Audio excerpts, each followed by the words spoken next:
330-729-9977. That's 330-729-9977. We'll get you through to us on News Radio 570 WKBN. Let's go to the law firm of Beatrice Kopp and see who joins us tonight. Is Mr. Dependable with us, attorney Mark DeVecchio? He is on vacation. All right, is attorney James Melfi with us? James Melfi had a big win today, so we gave him the radio show off today. Okay, big hang on win. a second. Hang on, Melfi's not here. Hang on, and DeVecchio's not here. Right. I guess, folks, maybe for the first time in history, I don't know that we have any lawyers to be able to do the legal show. We might have to cancel. We might have to cancel the entire show, folks, because we don't have any lawyers available. Jim Melfi's not here. And I Mark had a rough DeVecchio's day, not here. And when I tell you what happened to me, you're not allowed to make fun of me. Oh, wait a second. It's attorney David Beatrice. It took me a while. It took me a while to recognize your voice. I'm sorry. And did you bring attorney Cassis with you? I brought attorney Cassis with me. Good. All right. It sounds to me, David, listen, I'm not the most observant guy, but it seems to me you're having a rough day. Is it the weather? Is it the humidity that's getting to you, No. Dave? What seems to be the issue, David? I blew a tire. Oh, on your girl like Mercedes. Yeah. Blew a tire. I blew a tire. What'd you do? What'd you Brian hit? up at the office. We were going to the gym to work out. We have a gym at the office, but I like going to this other gym. Why? Because, why, if you have one at the office? Why bother?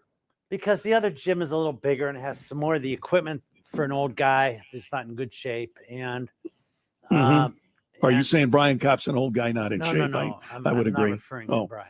He's got I thought you were. body fat. Okay. Mm-hmm. He looks like one of those models from GQ magazine. So like you would be down at the gym, you'd have that little thing that I see the old people sit behind their desk and they move their legs. No, I'm looks not like that they're pedaling bad. a bike. I'm not that bad. But going to the gym, I hit a pothole and I blew out a tire. A pothole? Yeah. Where's this pothole located? It was behind Southwoods. It was one of the access roads. I didn't think I was going that fast, but I blew out the tire. You hit the pothole and the whole tire went. So what did you do? Brian was working out. He started working out, and I had to call for a tow truck. So Brian was working out. You blew out a tire, and did the tow truck guy come out and change a tire for you? No. I had to tow it to a place to get a new tire. You couldn't change this tire on. No. This tire went into the graveyard. Yeah. And the rim. And oh, really? Yeah. Bad. The tire and the rim. And so you don't have a spare in that car, Dave, that you could have put on? Ron, I don't know if you realize this or not, but yeah. I don't have the acuity to work with my hands. Mm-hmm. So how do you function in life? Usually in a car, they have a spare tire, a donut. Right. And, when one tire goes, you take that one off and you put the new one on. That wasn't going to happen. You drive away. That wasn't and now since you both ruined the tire and the rim, knowing that I don't think I ruined the rim. Well, Attorney Cassis says that he thinks you did. I didn't. They just had to buy a new tire for me. And then the grill, I had to put masking tape on it. I may have hit duct tape. Duct tape. He has duct tape on the grill. Wait a second. You said you hit a pothole and blew a tire out. This is prior to the pothole. This is prior to the pothole incident. I was a little late for Cleveland Federal Court, and I was parking. Oh, big deal! Big deal! I was parking my car. Yeah. And there's a lot of push buttons in there. I don't know if you realize it or not. There's no gear shift. Everything push the radio, push the phone, push the gear shift. I can't tell you how many times I've gone into neutral turning on my wipers. Okay, because the wipers are on the left side, and for the right that, side. Folks, for that we're thankful. We thank God he's not an airline pilot. Let's just start right there. So I'm used to the wipers being on the right side. So everything's a push button, push to turn the car on, push to shut the car, put the car in park, push to shut. I mean, I can't tell you how many times I stop the car and I go to push park and I hang up on who I'm talking to. So I was pulling into Cleveland Federal Court, and instead of hitting park, I was talking to someone, and I hung up on them, and the car lurched forward, and a guy had a trailer hitch on the back of his truck, and it may have broken the emblem on the Mercedes. And I used some silver duct tape to kind of tape it back all up. duct tape is silver. Now, was the guy in his truck? No, the guy was not in his truck, and believe me, it was such a light tap that it didn't cause any damage. Not to a trailer hitch on a big all right. Ford 250. Okay. So you're saying, I'm trying to picture this all in my head, folks. This is so difficult for me to picture you because you were distracted because you were on the phone, which you shouldn't have been when you're driving. No, I have in the first place. No. Phone. I don't care. I have hands free for phone. You need to pay better attention to driving. No, listen to me. I was talking to this person. There's too many buttons to press. And instead of pressing for park, who presses the park? You like put it in park. Right. I press a button to park. I haven't gotten used to that yet. Yeah. And instead of pressing the button to park, I pressed the button and hung up on the guy, and the car went forward, thinking I had pressed park and was still talking to the guy, and that's when it hit the trailer hitch. Honest to God, folks, this is unbelievable to me. You know, I sit here and I think to myself, first of all, why would you even buy a car like this? You know, why would you buy a car I don't know. with all these buttons to push? Why? Why would you do that in the first place? Very easy to park. You know, I'm used to the thing on the steering. You put it in drive. You put it in park. No. Or it's on. The gear shift is on the right-hand side. So up is reverse, down is drive, and you push like the washer button to put it in park. On the left side is the windshield wipers. Okay. Then to turn the car on is another button.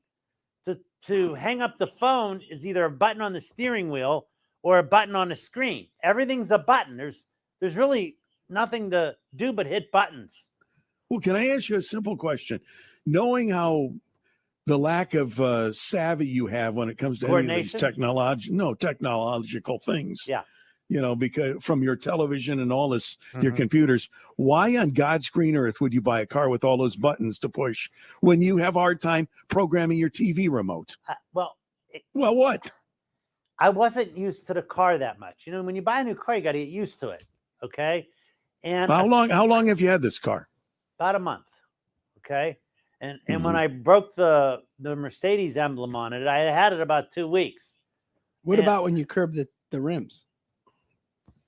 That happened just naturally. That's not because I was driving that car. No, if you curbed the rims, it meant you hit the curb. That was the first thing you did. That was the first day I had the car. I curbed the rims. All right, so let's review I bought things. tire protection, rim protection, and door protection.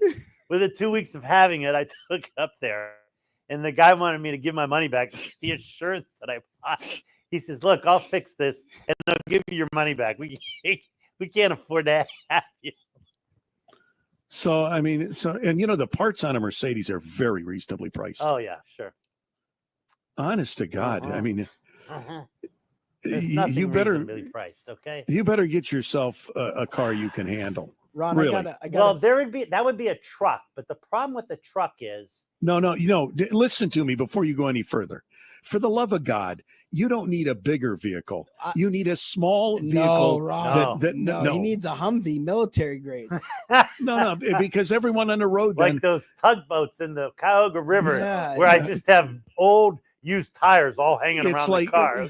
Frank, listen to me. The worst thing in the world is seeing some old person driving around in some big old car, which they can barely see over the steering wheel and try to park it and maneuver it. You need a smaller car as you get older. You're older than me. You are older than me. The good thing about him is calling the kettle black. He's not a speeder. He's not a speeder, you know. But he doesn't pay attention when he drives. Yeah, that's fair. That's why I think the Humvee's the way to go. Well, no, with this car, it's all hands free.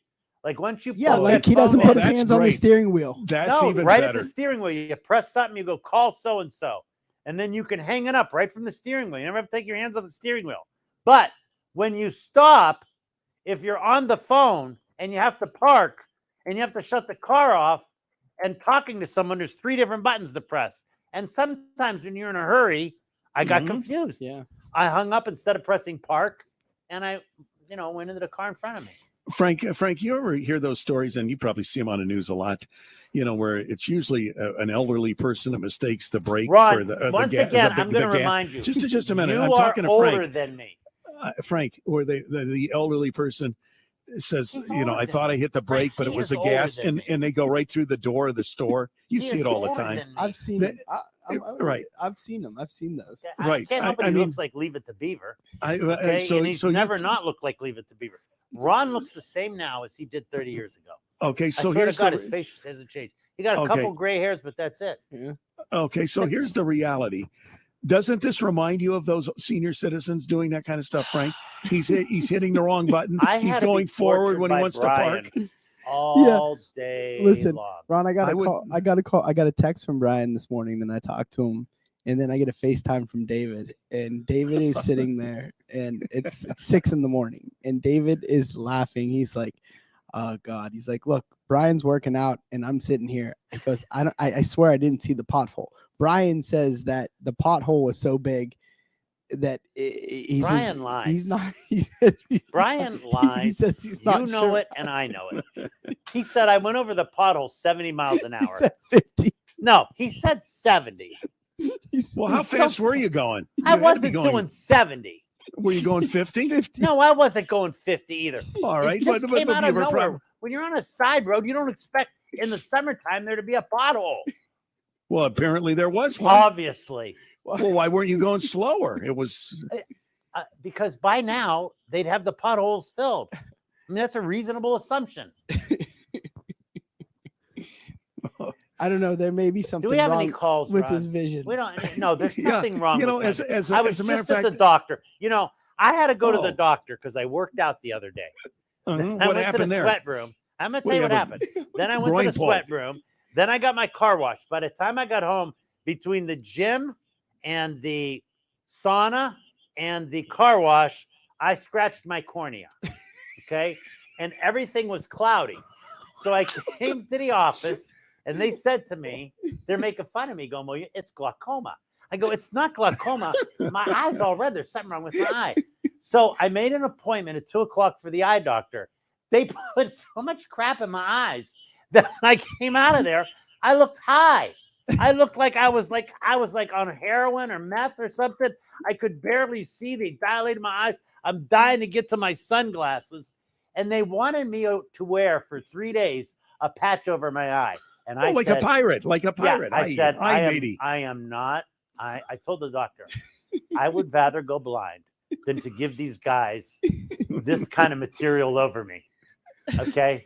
Can you imagine if I wore a patch in the office? They would be trying to get a picture of me. And I'm not doing it. I wear it at night when I go to bed. And my wife then calls me with Brian sitting in my office and she goes, do you have your patch on? I go, I'm not wearing my patch at the office. I'm not doing it. Brian said he was wearing it this morning driving to the gym. Oh, I was. Brian, that's probably why you hit the pothole. You can't believe anything Brian says. What he said. He said he had his eye patch on.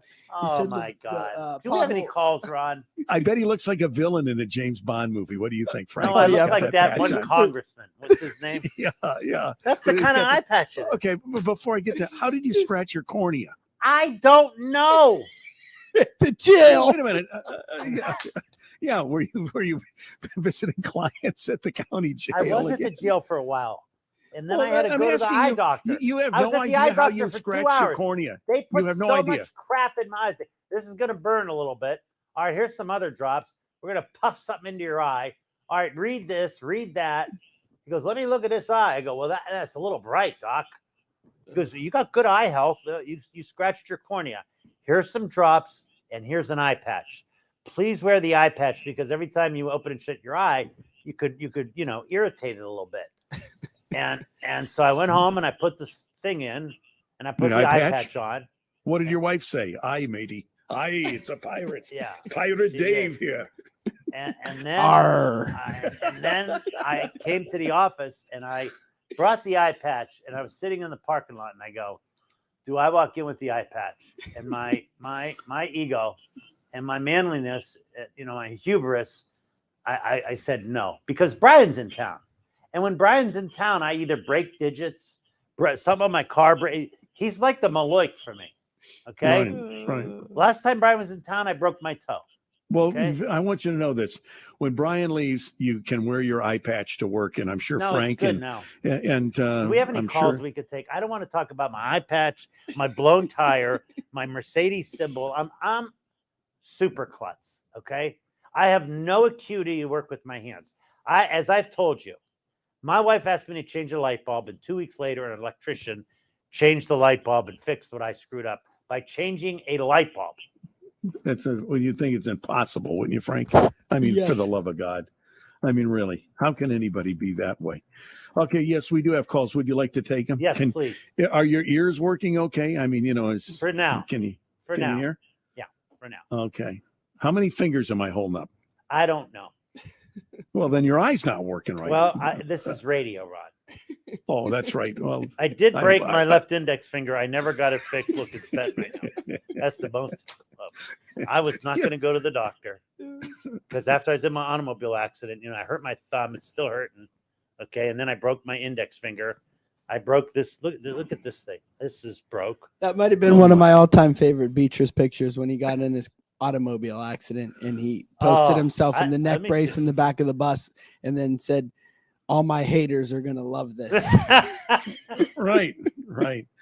Will that make the 2026 calendar? Do you think, for Frank? sure. Oh, they have such beautiful. damning pictures on me. You got to get one of them in the eye patch. That's got to happen. We'll have Pam take one. No. Yeah, right. When he's wearing the eye patch at home. Yeah, it's not happening.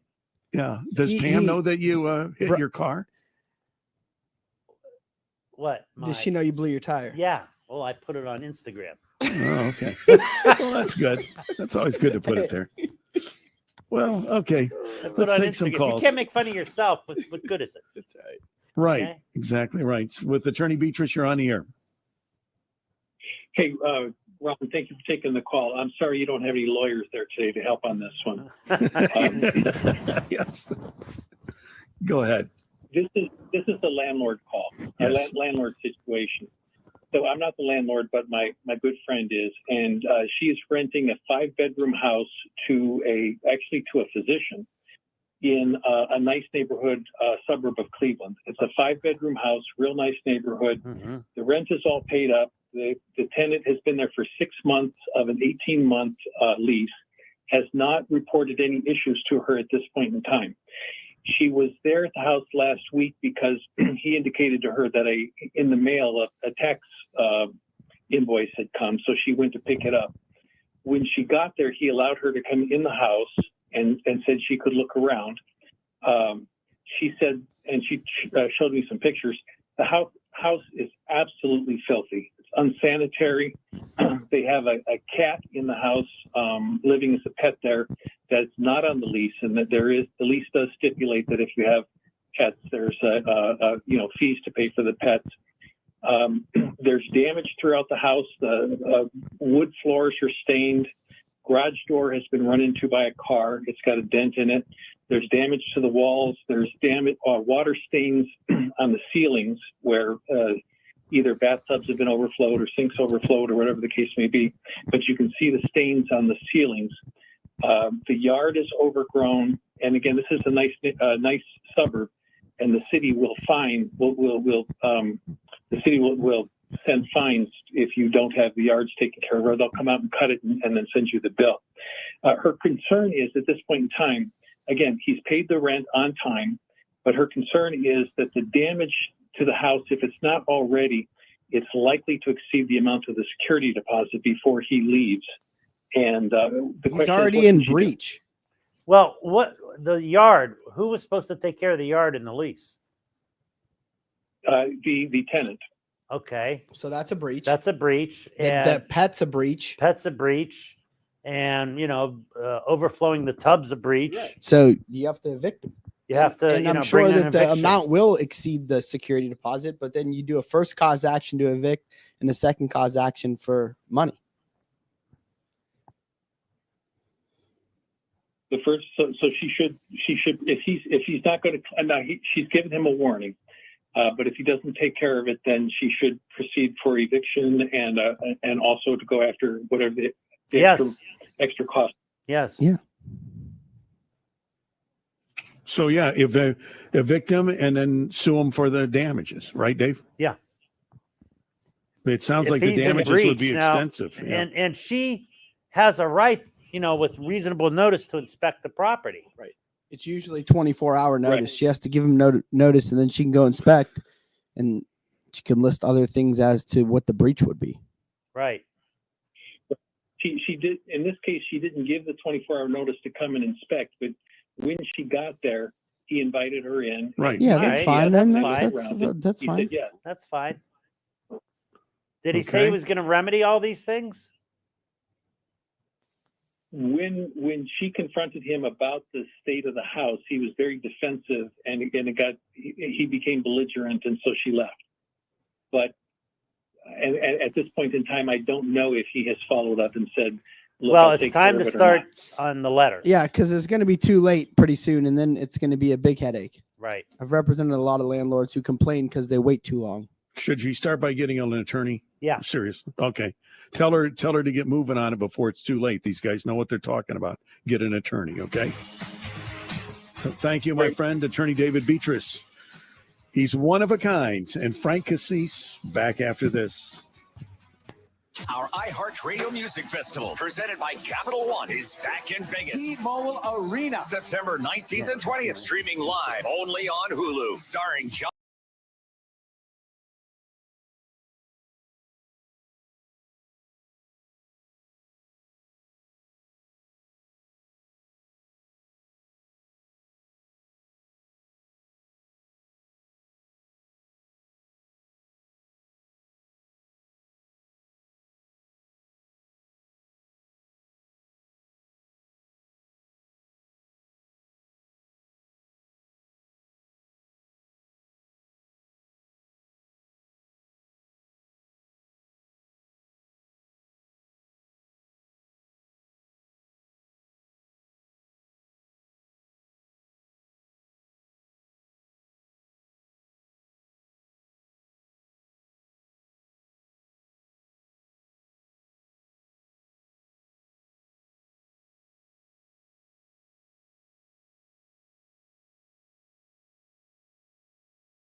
Frank, are you there?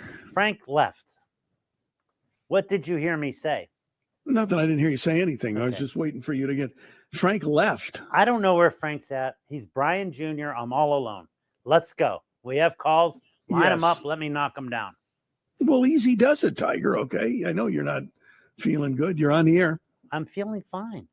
Hello, caller. Hi there. Yes, Hi. your question. Hi. Okay. Yeah, my question is about my son, and I'm calling because I just articulate better than he does. He worked at a local place, and he started having tremors coming out of no place. Body shakes, hand shaking, head shaking side to side, and terrible tremors. Went to the doctor. They sent him to Cleveland Clinic. He was going for treatment. So in between time, short-term disability, they applied for short-term disability.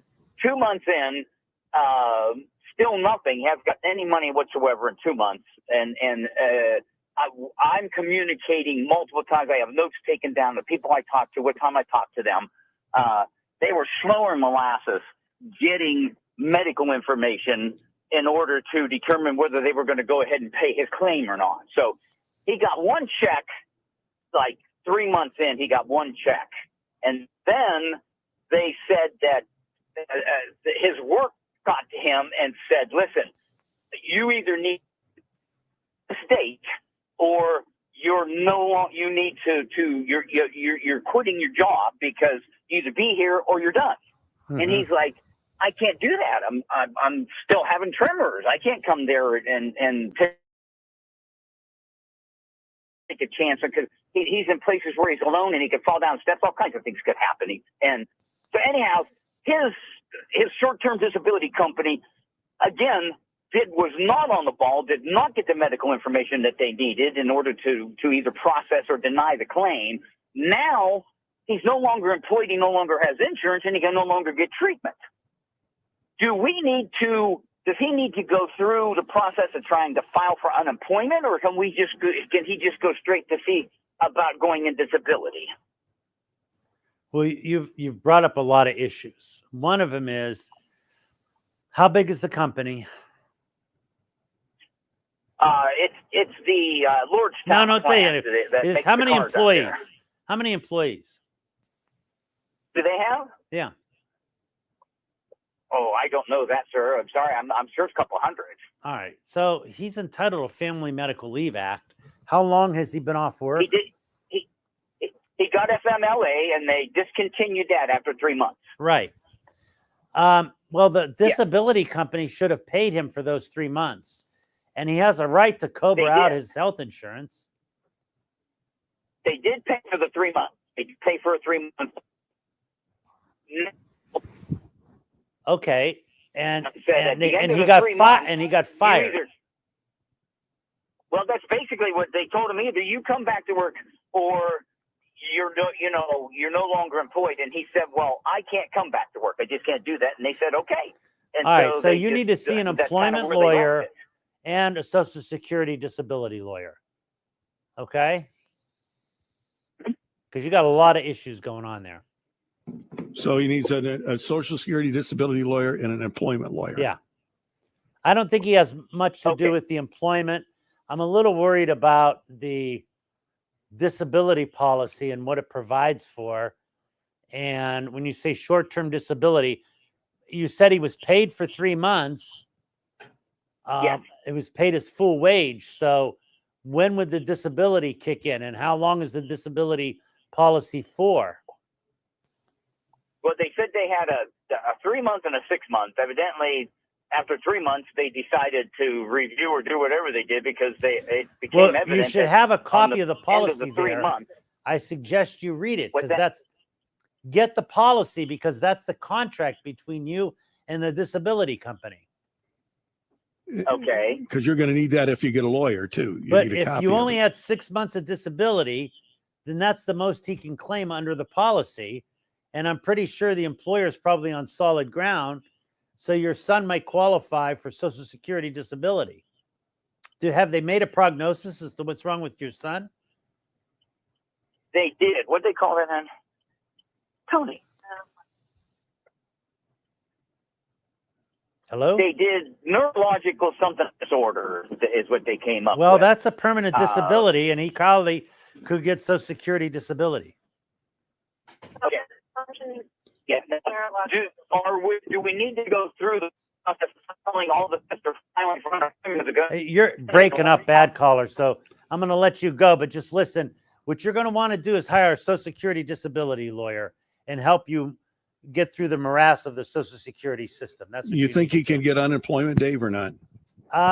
He might be able to, but then it just depends. I mean, if he can't do his job, then they had cause to fire him. Yeah. All right. You're on the air with Attorney David Beatrice. Hello.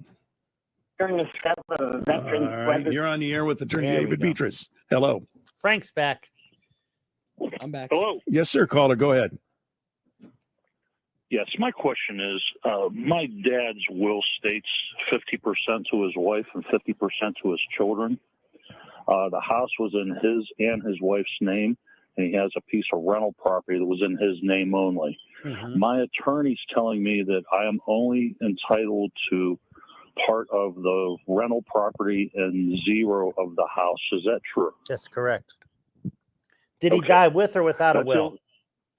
With a will that states 50% to his children. 50% of what? Of anything he owns, his assets. So you're going to get 50% of the home, of the rental property, but the deed was joint tenants with right of survivorship. So I don't think you're entitled to any of that. For the Okay, that's what I house he was lived told. in. I just wanted to make sure. Yeah, I think you got good advice there. Thank you, sir. All right, you. thank you. Have a good day. Thank you. Bye. With Attorney Beatrice, you're on the air. And Frank Cassis, hello. I'm 97 years old, and I wonder if you can give me information on the purpose of probate court. What is the typical cost, and is it worthwhile to set up some kind of a trust to avoid probate? Well, sir, 97, and you sound as lucid as anyone I've talked to today. God bless you. That's Yeah. all I have to say to you is. Yeah. And you know what? Not only that, he has two good corneas. So it depends on what's in your name still. You know, at 97, I'm glad you're starting to think about maybe leaving some of your assets to someone. There's a lot of ways that could be done. And there's just not one standard pat answer. You need to sit down and do an estate plan with someone. So it just depends on how much property. I have a will made out. I have all that prepared. But I'm just trying to get more information on the purpose of probate. To me, I believe it's just to make sure that the government makes sure they get their share of No, whatever the government estate is. doesn't get a share of anything Well, unless explain to your him property what happened. cheats to the state. What does probate do with a will? Like, Okay, could you tell so Dave? the And what are probate the court's fees? job is to enact his last will and testament. Okay, so he leaves the last will and testament. The probate court is the court that people go to make sure that his last will and his last wishes are carried out. The only cost that is a cost of filing. And unless your estate is worth more than $12 million, there's no estate tax in Ohio. And that's the break point before federal estate taxes kick in. So the government's not getting a piece there. And as long as you've left stuff to people, the government's not going to get anything. Now, it only applies to probate property. You can take your property and make it all non-probate property through a number of vehicles. That's why I'm saying you need to sit down with someone and go over your whole estate. How much is your whole estate worth? Your real estate, your bank accounts, your stocks, bonds, stuff like that. I'm a farmer in northern Trumbull County. I have a farm and some bank accounts and some assets like that. But I'd say, well, with the farm, maybe between 1 and 2 million. Okay, you need to sit down with a lawyer and do something. Who's the farm being left to? It's all made out to. I have a brother. I have nieces and nephews. I've got that all squared away. Okay, are you leaving that to them in the will? Because you could do that by Yes. a deed. You could take the deed from your name and do it by joint tenants and right of survivorship. And avoid probate altogether and the fees. That's what I'm saying. A lot of these farmers, I bet he has more than $1 to $2 million. Yeah, me too. Is my thing. But God bless him, 97 years old. Sir, what I want you to do is, I don't know if you know how to use a computer. He's 97, no, Dave. You talked about somebody with eye problems. I'm blind. Okay. All right. So do you have relatives? Do you have children? Do you have children? What's that? You have children? No, a 97-year-old bachelor. Wow. Well, no wonder he sounds so happy. No wonder he's lived to 97. So do you have a friend or someone that's younger that can help you get to a lawyer and do some estate planning? Yes. That's what I would do, sir. God bless you. Listen to what Attorney Good Beatrice luck. is saying. You can avoid probate with your farm by doing things with the deed, because probate, there is fees associated with probate, Dave, based on how big the estate is, correct? That's correct. And if you put a farm through there of a couple million, those fees could be significant. Plus, they have to get it appraised and stuff like that. Yeah. You How more many likely, acres do you own in northern Trumbull County? Just under 300, 296. Well, that's What a are the lot of oil? What's the gas and oil revenues from that? Well, unfortunately, that I did not sign up for British Petroleum, so I missed out on $1 million there. But no, I'm still waiting for a typical cost of probate. It depends on the value of the estate, sir, and the cost is the cost to administrate it, the cost of a lawyer to help you through it, and it's based on a dollar amount of your estate. And It's a percentage. It's a percentage. That's why I'm saying I'm waiting for that percentage. I don't know it off the top of my head. It has certain break points. So much first 250,000. Then I think the next break point is 500, then $1 million, and then anything over $1 million or $2 million. I just don't know those figures off the top of my head. But what Dave is trying to tell you, callers, you can avoid a lot of those fees by seeing an estate attorney and redoing the deed, and you avoid those. All right? Take advantage of the advice he's given you. He could actually give himself a life estate and give the future interest to whoever he wants to give to. So he could take his deed and he could say, I am deeding Blackacre to me for the rest of my life, and the future interest I am giving to Frank and Leo. And that way he could live there for the rest of his life. And then when he dies, those two inherit the future interest. Hey, Frank, I'm glad you're back. I missed you. Thank you, Ron. You know what, Frank? I wanted to share with you something before I take another call. Sure. There years and years ago, before you were with the firm and probably before you were even considering being a lawyer, years and years ago, Attorney Beatrice was out of town, and he was helping a relative, as my memory serves me right, cleaning up some debris from a tree that they had taken care of. And somehow, I forget what state he was in, he got bit by some type of bug, okay? This is my favorite Beatrice story. He got bit by a bug, and he got very sick. Now, that happened here. They put me in the hospital. Tell him this story. This is when I would do my own lawn. I wasn't rich like you as a young lawyer. I had to work hard. I didn't have a landscaper. I was my landscaper. So tell him what I cut happened. my grass. So I'm throwing mulch down. And you can't change a light bulb. How'd you throw mulch down? You got to listen, Frank. You got to take this. I got bit on my leg, and I started seeing a red line come up, and I go, "Well, this isn't good." So I went into the hospital, right? And when they said, and I had just started advertising then for malpractice and stuff.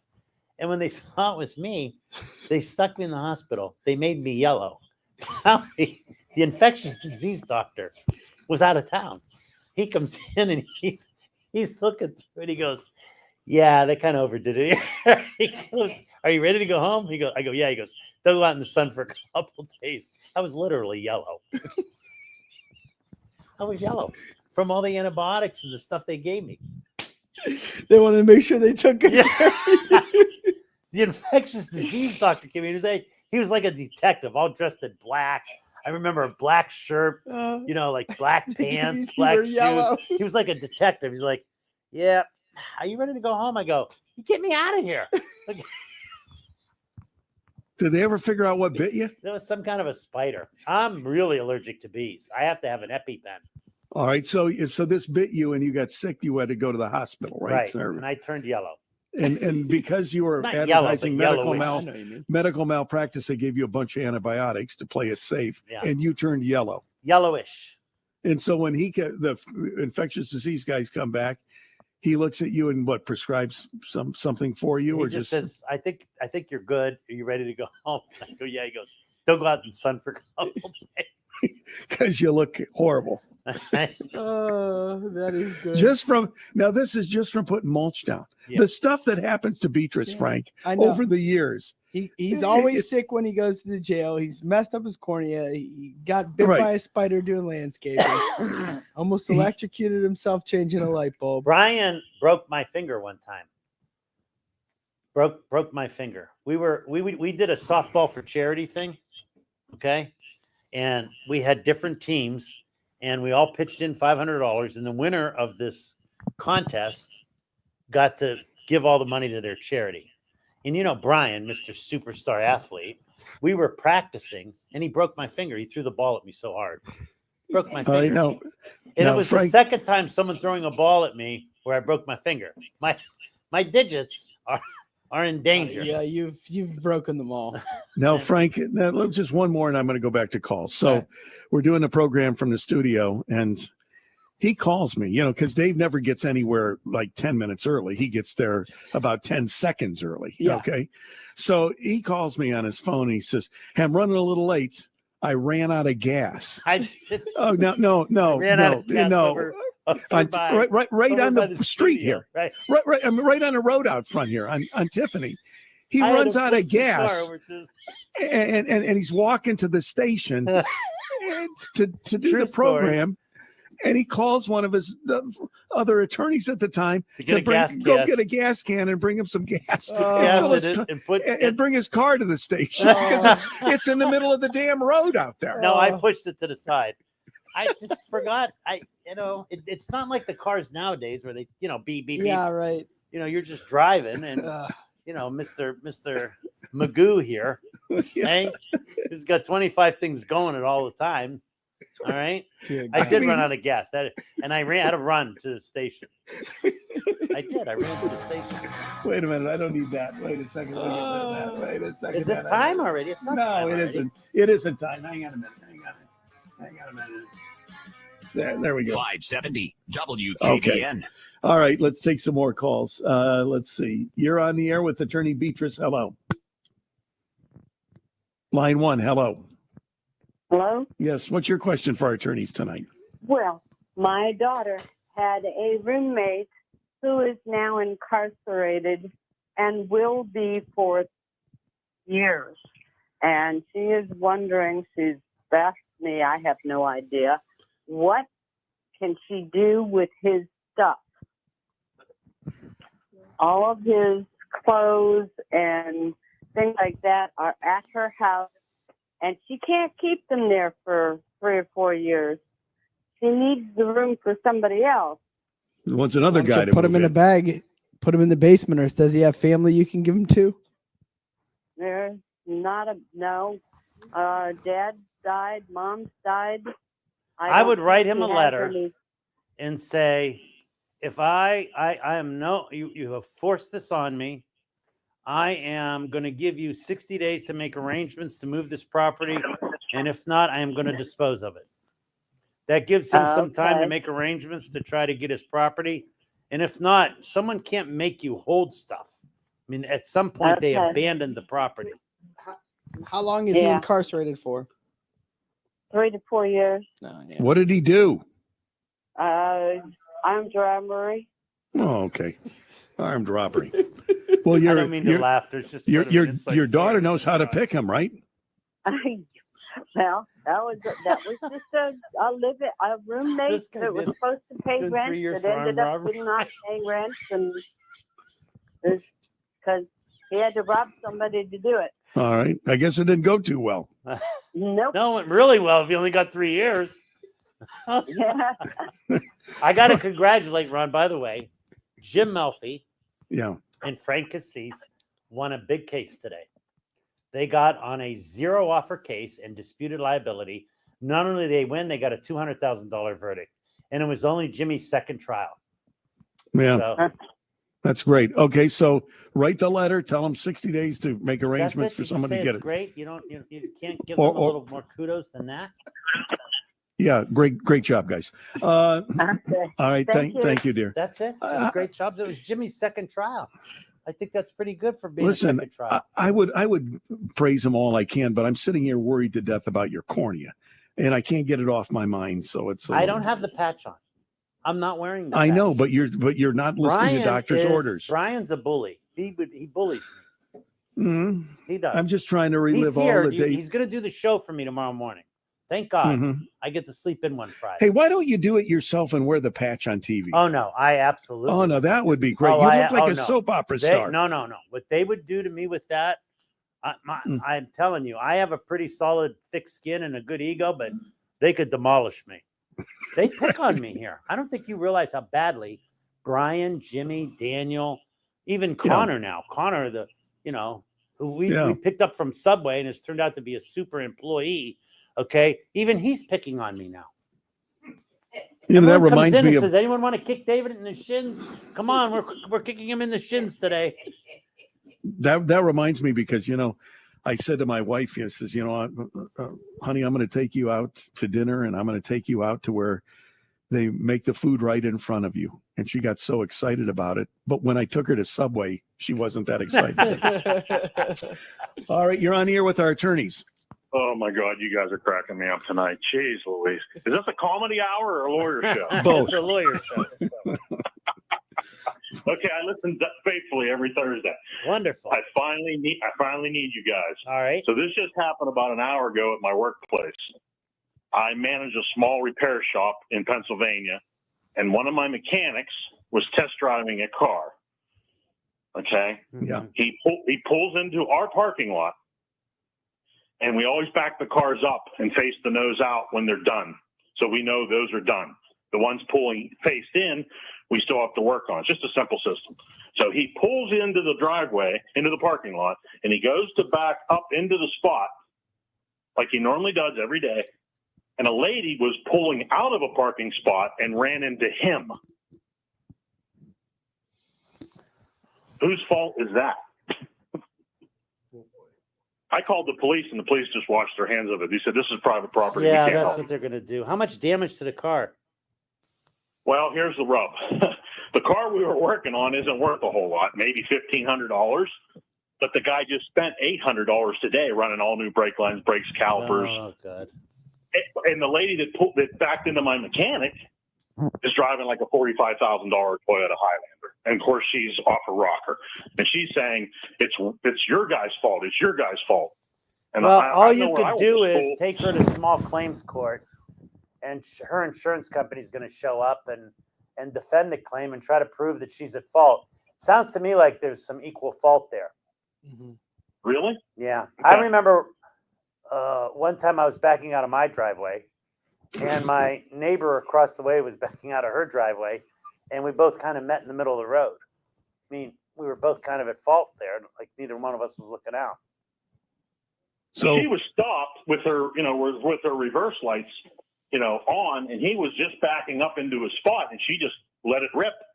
And he blew the horn, but she ran right into him. Yeah, but was she backing up and then he backed behind her, right? No. He pulled in, swung in, all right, and put it in reverse and was backing up, and then she put her car in reverse and backed into him while he was backing up. That's her fault. What do you say, Dave, with seconds remaining? That probably is her fault from what he's described. Yeah, but that's not going to be that easy. Not going to be that easy. You're going to have to prove that. What if I had it on camera? That would make it a lot better. Yep. Cameras are always good. All right, my friend. Tomorrow morning on WFMJ Today, Brian Cobb will be filling in for me about pool safety, and things you could do. So join Brian Cobb tomorrow. All right. Stay healthy. Beatrice Cobb.